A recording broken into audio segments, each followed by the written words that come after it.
Muy buenas tardes a los medios de comunicación que nos acompañan en el Salón Banderas del Palacio Nacional de la Cultura. Muchas gracias por estar presentes en esta conferencia de prensa con las autoridades del Ministerio de Salud Pública y Asistencia Social. Asimismo, enviamos un cordial saludo a los periodistas que siguen esta transmisión y al público en general. Muy buena tarde.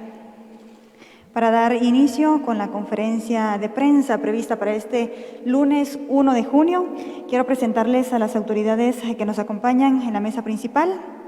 La conferencia es presidida por el señor Ministro de Salud Pública y Asistencia Social, el doctor Hugo Monroy, y lo acompañan el señor Viceministro de Atención Primaria en Salud, doctor Eric Muñoz, el señor Viceministro de Hospitales, el doctor Germán Schell, la señora Viceministra Administrativa, licenciada Elizabeth Quiroa, el señor Viceministro Técnico, doctor Miguel Ángel Borrallo, y le damos la más cordial bienvenida al doctor Edwin Asturias, director de la Comisión Nacional contra el Coronavirus. Así que iniciamos con esta conferencia y le cedo la palabra al señor Ministro de Salud. Muy buenas tardes a todos, sean bienvenidos. Gracias por asistir a esta conferencia de prensa. Tengo el honor de presentarles al doctor Edwin Asturias, que es el director de la Comisión Presidencial contra el COVID-19. Así que voy a dejar en el uso del micrófono al doctor Asturias. Muchas gracias, doctor Hugo Monroy. Es un gusto estar con ustedes el día de hoy. Hemos tenido ya nuestras primeras reuniones con el Ministerio de Salud esta mañana. Visitamos el Roosevelt temprano para ver las condiciones y el trabajo admirable que están haciendo nuestros médicos y enfermeras en la contención y la mitigación de esta pandemia. Y estoy realmente muy contento de poder estar aquí trabajando a la par de los guatemaltecos en este esfuerzo tan grande que tenemos que hacer para tratar de mitigar la epidemia que nos está afectando y tratar de disminuir al mayor posible los fallecimientos y el dolor que puede causar este virus. Señor Ministro, señor Director de la Comisión Nacional, vamos a dar inicio con las preguntas de los medios de comunicación. Con la misma dinámica haremos una pregunta de las que previamente fueron enviadas por los periodistas y posteriormente realizaremos una pregunta de los medios de comunicación que nos acompañan aquí en el salón y así sucesivamente. Tenemos una pregunta de la periodista Kimberly López de Nómada. En una resolución, el Procurador de los Derechos Humanos, Jordán Rodas, dirigida al señor Ministro, lo responsabiliza directamente por la violación del derecho a la salud de los guatemaltecos durante la crisis de salud. Además, insiste en que no ha asumido el cargo de manera eficiente y recalca que es necesaria su destitución. La periodista pregunta cómo justifica la violación al derecho a la salud en su gestión. Gracias por la pregunta. Les puedo decir de que el Ministerio de Salud Pública y Asistencia Social, su prioridad es la salud del pueblo de Guatemala. Y en eso nos hemos enfocado desde el 14 de enero que tomamos posesión. Hasta el día de hoy hemos seguido trabajando fuertemente en esto y vamos a seguir fortaleciéndolo día a día. Es lo único que puedo decirles. Gracias, señor Ministro. Continuamos con las preguntas. Michelle Mendoza, de CNN.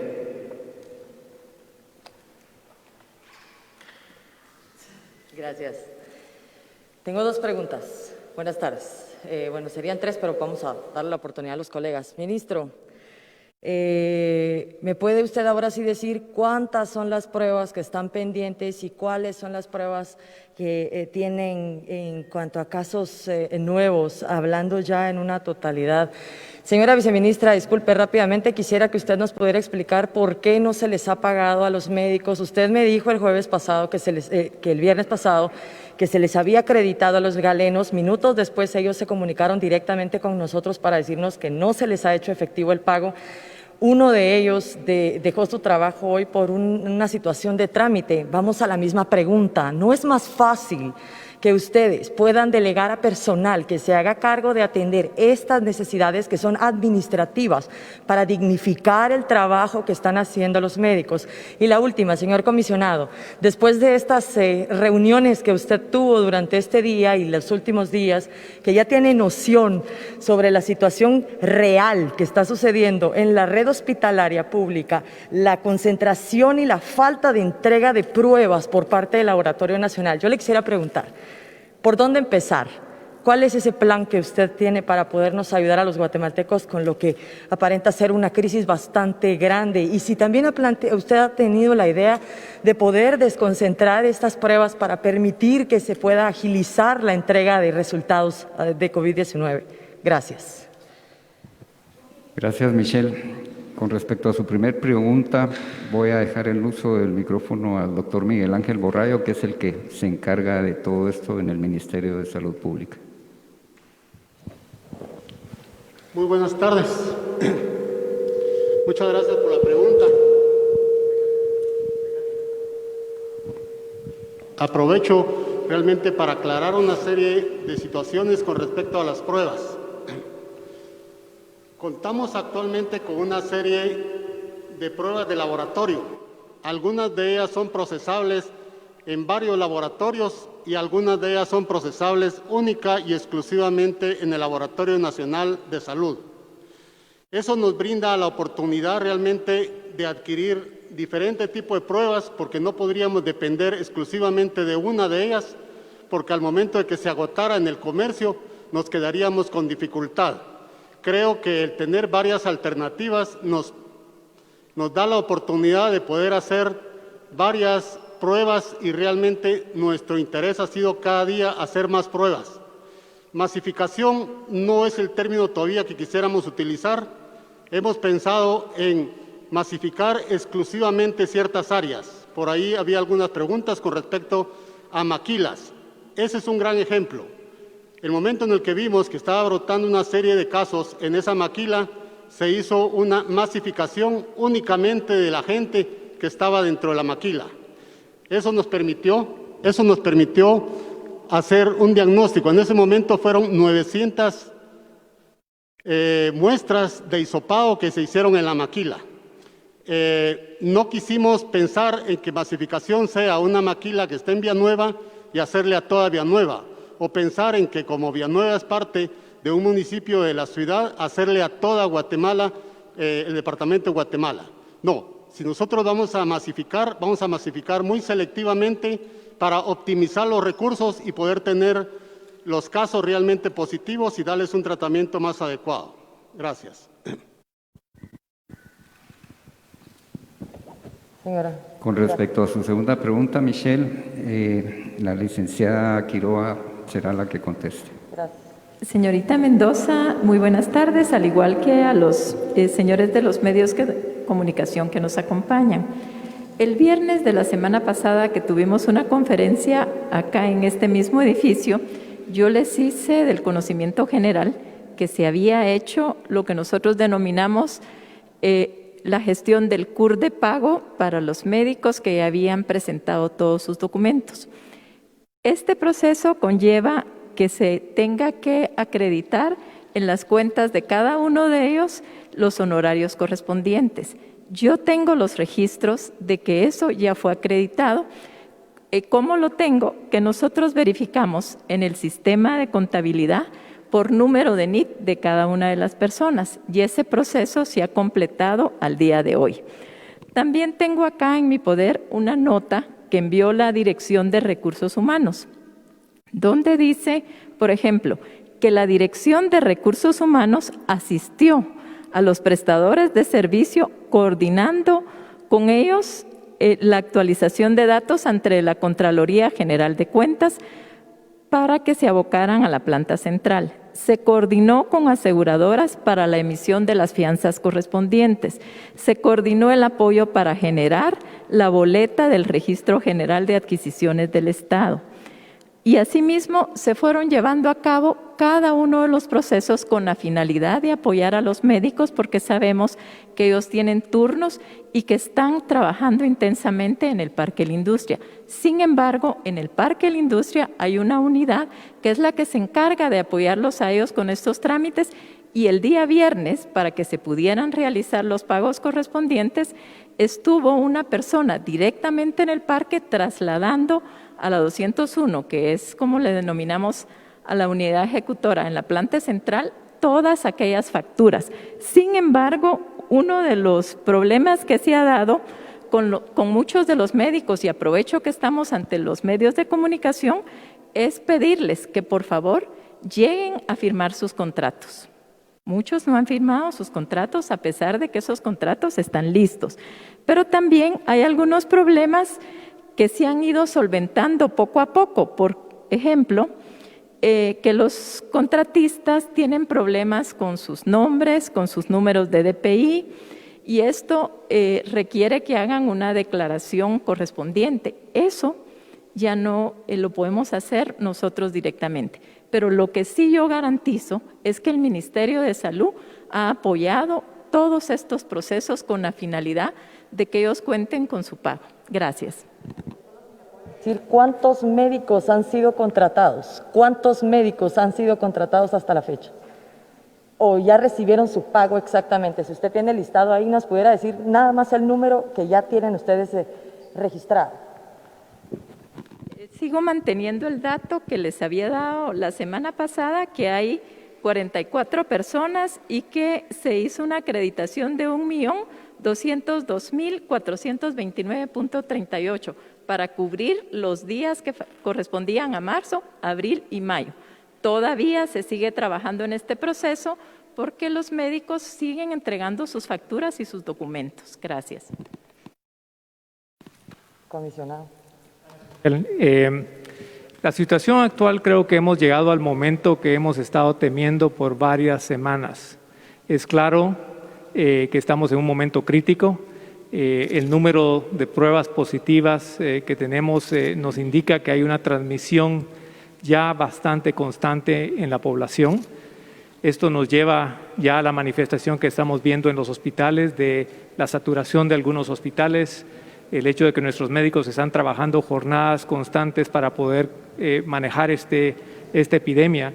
Y lo único que puedo decir desde mi visión a la llegada al país es que le pido a los guatemaltecos que traten de evitar al máximo el contagio. Cada persona que se nos contagia y infecta a alguien más vulnerable es una persona más que nuestro sistema de salud tiene que atender. Es una persona más que tenemos que encontrar los recursos para poder salvaguardar su vida.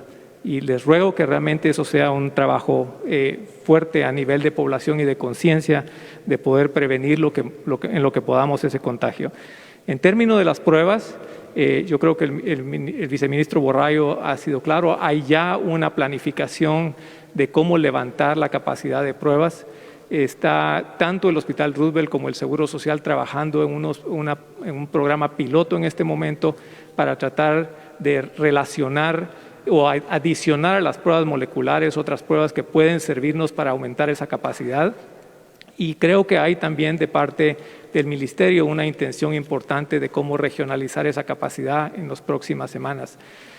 Obviamente no va a ser tan rápido como hubiéramos querido, pero creemos que la intención está ahí y la meta ya está trazada. Gracias. Continuamos con la siguiente pregunta del periodista Douglas Gámez de La Hora. El presidente de la República ayer dijo que se masificarían las pruebas. Pregunta, en cifras, ¿qué cantidad representa una masificación de pruebas y cuándo llegaríamos a esa cantidad? Con respecto a esa pregunta, creo que ya ha sido respondida con lo que opinó el doctor Miguel Borrayo y el doctor Edwin Asturias. Muy bien, entonces vamos a continuar con otra pregunta también de las previamente enviadas. Walter Morales de Radio Punto pregunta, ¿cuántos casos comunitarios se registran actualmente y si esa estadística se maneja aún dentro de las actualizaciones diarias? Con respecto a los casos comunitarios, hemos analizado ya incluso con el doctor Edwin Asturias esta situación y el doctor Eric Muñoz les dará la respuesta.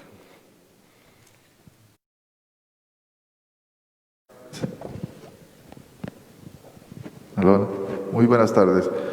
Sí, definitivamente, inclusive OPS ha considerado a Guatemala que ya no pertenece al conglomerado de países que están con un clúster cercano y que se puede continuar. Ya somos considerados realmente casos comunitarios, pero definitivamente seguimos al encontrar a un paciente o una persona que está positiva, continuamos haciendo el estudio epidemiológico y todos los contactos que él tiene.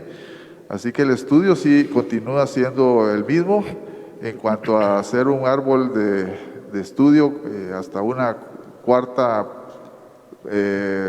generación, se podría decir así, de contactos de estas personas. Esto es lo que estamos haciendo todavía y continuaremos haciéndolo hasta que nosotros consideremos conveniente seguir el estudio epidemiológico completo. Rubén Lecán, Azteca Guate. Buenas tardes, ministro. ¿Cuántas personas hay en estado crítico, moderado y leve en todos los hospitales?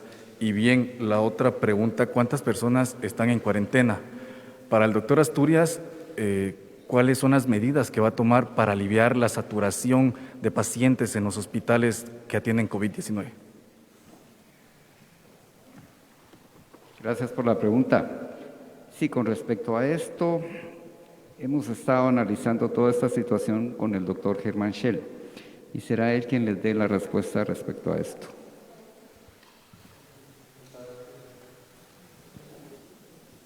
Muchas gracias. Bien, es una situación muy cambiante la que se va dando en los diferentes espacios hospitalarios y podría decirle que, por ejemplo, nosotros en este momento tenemos en Quetzaltenango, por ejemplo, en el temporal, tenemos 40 espacios disponibles. Eso quiere decir que tenemos todavía 80 pacientes que están entre leves y moderados. En el Parque de la Industria tenemos una disponibilidad de camas de 30, lo cual nos da una información de que tenemos 270 personas internadas todavía, entre lo que son en especial moderadas y severas. En el Hospital de Antigua Guatemala, que tenemos una cobertura de 65 camas, tenemos 60 pacientes entre moderados y severos y una disponibilidad de 5 camas. En el punto 1, que es el área que estamos utilizando para pasar a los pacientes positivos asintomáticos, tenemos en este momento un espacio de 70 camas. Quiere decir que tenemos en este momento aproximadamente 140 pacientes, que están bajo nuestro control. Esto es una situación, como le digo, que es muy cambiante. Hay días en los que egresan bastante cantidad de pacientes, hay días en los que los pacientes se van trasladando de un hospital a otro dependiendo de la complejidad de su problema de salud y de la necesidad de asistencia respiratoria. Pero afortunadamente al momento tenemos ahorita 57 espacios para pacientes delicados que pueden ser enviados incluso del Hospital San Juan de Dios y del Hospital Roosevelt si ellos lo consideran necesario. Solo para complementar la respuesta del doctor Germán Schell, les comento que el día de hoy por la mañana estuvimos reunidos desde temprano con representantes del Hospital Roosevelt, con los cuales estamos trabajando ya una estrategia a nivel nacional en la cual también se va a integrar representantes del Hospital San Juan de Dios. Todo esto con el ánimo de realmente establecer un lineamiento unificado para esta situación de los hospitales, siempre contando con la asesoría del doctor Edwin Asturias. Respuesta a su pregunta, Creo que el señor ministro ha sido muy claro. Esta es una capacidad que el ministerio está ampliando en este momento. Hay 3 aspectos básicos que necesitamos para que los hospitales tratemos de no saturarlos al máximo. Esto es la reorganización que el ministro ha hablado, y eso implica una reclasificación de dónde debiera estar el tipo de paciente dependiendo de su complejidad. Sabemos que nuestros hospitales insignia, el Hospital Roosevelt y el Hospital San Juan de Dios, son hospitales de alta especialidad que básicamente pueden trabajar mucho más los pacientes de intensivo y de más complejidad que el resto de hospitales, y esa reclasificación y reorganización está en marcha.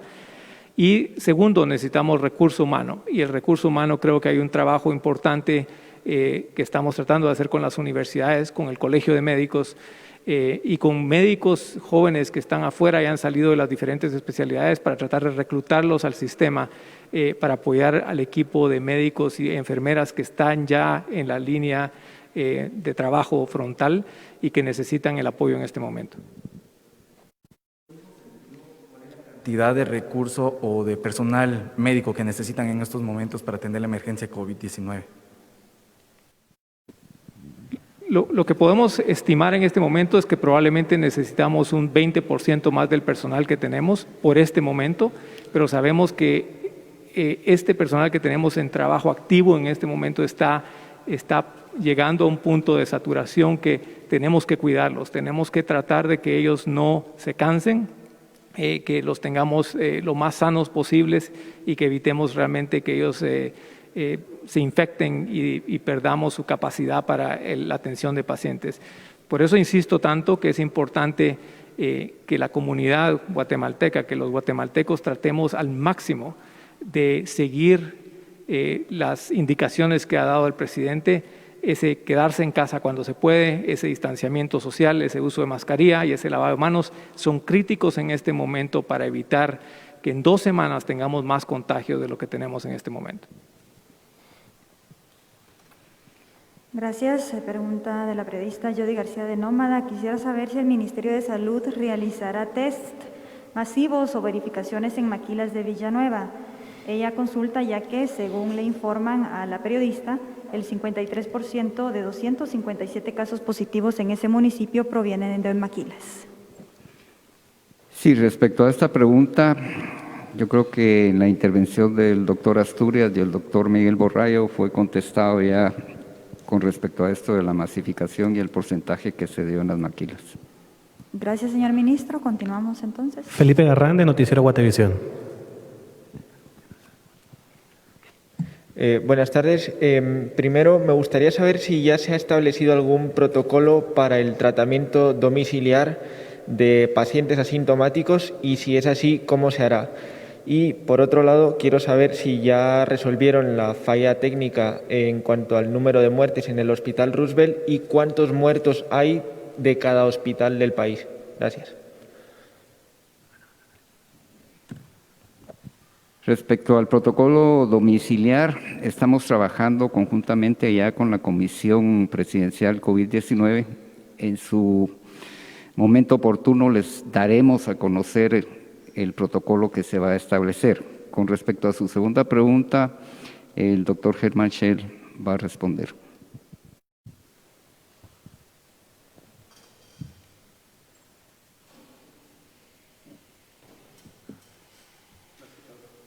La situación que mencionamos en referencia al problema que había de sincronización de datos está ya prácticamente resuelta. Tenemos 2 defunciones en el Hospital Roosevelt y no sé, tal vez el doctor me ayuda con las defunciones que se marcaron hoy. El día de hoy fueron 2 fallecidos en el Roosevelt, sí, el día de hoy. Sí.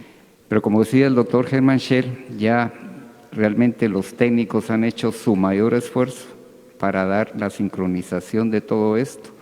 Vamos incluso a hacer más eficiente el sistema que estamos utilizando, lo vamos a cambiar en ciertos aspectos.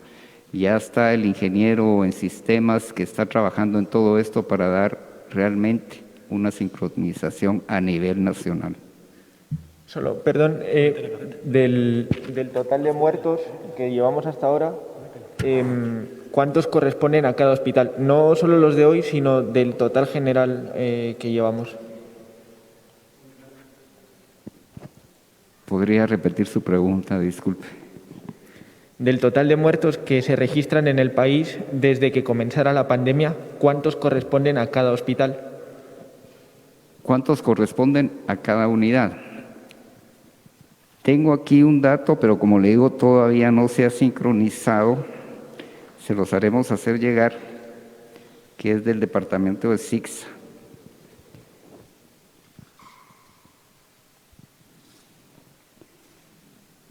Por ejemplo, tenemos de causas directas, causas básicas, causas condicionantes. Hasta el día de hoy llevamos 59 reportados, pero como le digo, todavía estamos sincronizando todo esto. O sea, este es un dato preliminar de solo una oficina que también lleva control de fallecidos. Por eso le explicaba que cuando ya estemos con todo este problema del sistema solventado, nosotros inmediatamente les vamos a hacer llegar a todos ustedes un listado ya completamente actualizado de fallecimientos, no solo de los hospitales, de lo que es el Roosevelt, San Juan de Dios, Villanueva, los hospitales temporales, sino que también muertes que se han dado en departamentos donde no hay hospital temporal. Jessica Gramajo, soy 502. Muy buenas tardes nuevamente, ministro, viceministros, doctor Asturias.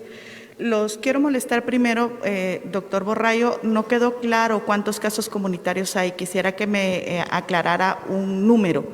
¿Cuántos son los que se están estimando en este momento? Yo entiendo que ustedes hacen un análisis epidemiológico para poder identificar de dónde provino el contagio, pero quisiera saber cuántos son los que tienen en este momento ustedes identificados como casos comunitarios, ya que hasta el momento han dicho que son solo 2. Ese es el primero. La segunda es con la viceministra administrativa. Los médicos del Parque de la Industria establecieron un emplazamiento de 7 días, que no solo incluye el pago de sus honorarios, sino que también incluye o están solicitando que les paguen el bono de riesgo y así como un seguro de riesgo que ellos no lo cuentan y no está en su contrato. Quisiera que usted me pudiera aclarar qué se va a hacer con esta solicitud que ellos están haciendo y saber cuándo va a estar la totalidad del pago para todos los médicos que están trabajando desde marzo y que pues no han recibido sus honorarios. La otra es que quisiera saber acerca del relajamiento que se dio en las medidas tomadas este fin de semana, anunciadas por el doctor Yamatei. Yo entiendo, ministro, que usted en varias oportunidades ha dicho que se hace a través de un análisis con la participación de varios sectores, pero quisiera saber en este momento cuáles son exactamente los puntos que ustedes identificaron para poder permitir que el fin de semana pues ya no hubiera confinamiento y alargar 1 hora más el tema del del toque de queda, cuando estamos en una semana o en varios días se han registrado más de 100 casos, más de 150 casos, y en 3 días se registraron casi 30 fallecidos. Entonces quisiera ver cuáles fueron los aspectos que ustedes dijeron, bueno, sí podemos relajar un poquito el tema y que pues las personas estén 1 hora más en la calle y el fin de semana también. Y por último, quisiera saber la reclasificación que decía doctor Asturias, ¿en qué consiste esta reclasificación que se estaría planteando desde la comisión? Gracias. Voy a contestar la tercera pregunta que hizo. El por qué se alargó 1 hora más, el por qué el ya no confinamiento este fin de semana. La verdad es esto es una situación de país.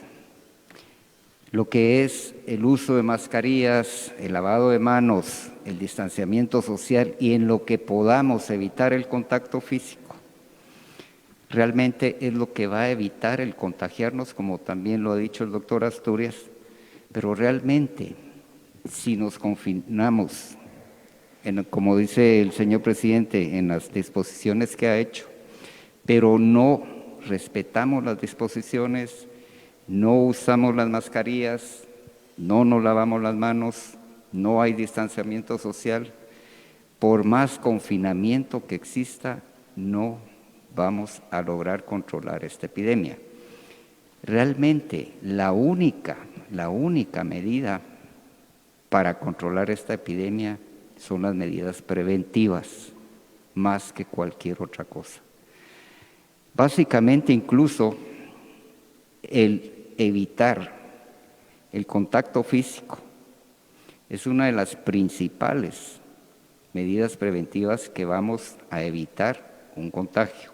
Por eso le digo, realmente, aunque se alargue o se acorte, pero si no tenemos estas medidas y nosotros como población no somos conscientes de seguirlas, es por demás que hagamos lo que hagamos, no vamos a lograr contener esta epidemia. O sea, las medidas preventivas es lo básico, lo ideal y principalmente el distanciamiento social. Quiero complementar lo que el ministro acaba de mencionar porque tenemos que basar lo que estamos haciendo en evidencia. Cuando inicialmente se instituyó la cuarentena y el toque de queda inicial en las últimas semanas de marzo, la disminución de la movilidad en Guatemala bajó aproximadamente a un 60%. Y tal vez el pico máximo que tuvimos de disminución de movilidad fue durante la semana de Semana Santa. De ahí en adelante, a pesar de los toques de queda, hemos continuado moviéndonos en la población. Hoy por hoy, digamos, habíamos logrado bajamos a un 59% de movilidad y ahora estamos moviéndonos el 47% más. O sea, es claro de que a pesar del toque de queda, hay una movilidad enorme. Y eso depende de que cada uno de los guatemaltecos y cada una de las empresas comprenda que tenemos que comenzar a trabajar en la manera de distanciarnos socialmente, de no salir cuando no sea necesario y de usar las medidas preventivas. No sirve continuar con toques de queda constantes y pensar que una hora más o una hora menos nos va a ayudar de alguna manera si en el fondo, cuando ese toque de queda no está, nos movemos como que si nada estuviera pasando en este país. Para mí es muy claro que es momento de que todos tomemos conciencia personal de la responsabilidad que tenemos en esta epidemia. Y es claro que si usted hace su trabajo de cuidarse y cuidar a su familia, como les repetí antes, es un paciente menos que tenemos en los hospitales en este momento tan crítico para el país. Muy buenas. Voy a contestar con respecto a la pregunta que hacía. Me parece que vale la pena regresar un poquito al momento en el cual detectamos el primer caso comunitario en Pachún, solo porque es un ejemplo al respecto de lo que tú preguntabas. En esa oportunidad era de madrugada y nos avisaron de este caso. Empezamos a detectar a través de la familia, nos dio muy buena información, detectamos dónde había estado esta persona el día anterior, dónde había estado 2 días antes y se empezaron a contactar todos los lugares. Para la madrugada, ahí en Pachún, realmente había gente en cada una de las puertas de las personas que habían estado en contacto con él. Todos recuerdan ese momento en el cual se logró controlar un foco tan grande en Pachún, el cual nos dio un resultado realmente muy adecuado. Fue controlado toda el área y posteriormente, como 15 días después, empezamos a ver únicamente el aparecimiento ocasional de 1 o 2 personas ahí en Pachún. Es decir, creo que lo que tú preguntabas al respecto del control que hay que tener no depende exactamente de que sea un comunitario o no, es cualquier foco que pueda darnos una alerta de algo más serio que nos pueda pasar. Realmente nos enfocamos hacia él, se controla a través de las áreas de salud todas las personas que pudieron haber estado en contacto para tener un control de eso y evitar que se nos fugue algunas personas que nos puedan seguir contagiando en la localidad. Gracias.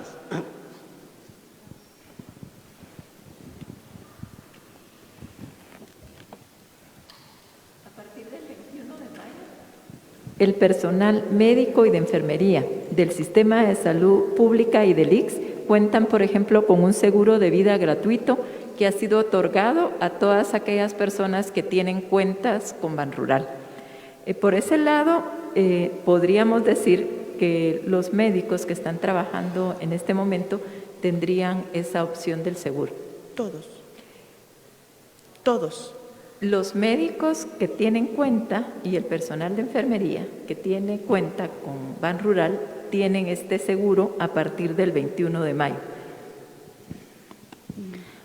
Bueno, muchas gracias. Solo para ampliarle la respuesta de la licenciada, como usted sabe, el Ministerio de Salud Pública y Asistencia Social paga a todos sus trabajadores por medio de Banrural. O sea que estamos hablando que todos los médicos que están en hospitales en contacto con pacientes tienen derecho a este seguro, al igual que las enfermeras y todos los que están día a día esforzándose, dando su vida por controlar esta epidemia.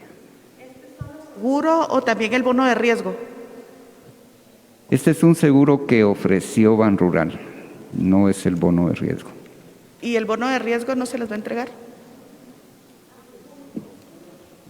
Fíjese que efectivamente un bono de riesgo para el personal que tiene este tipo de contratos, según la normativa que tiene el Estado de Guatemala, no es factible otorgarla.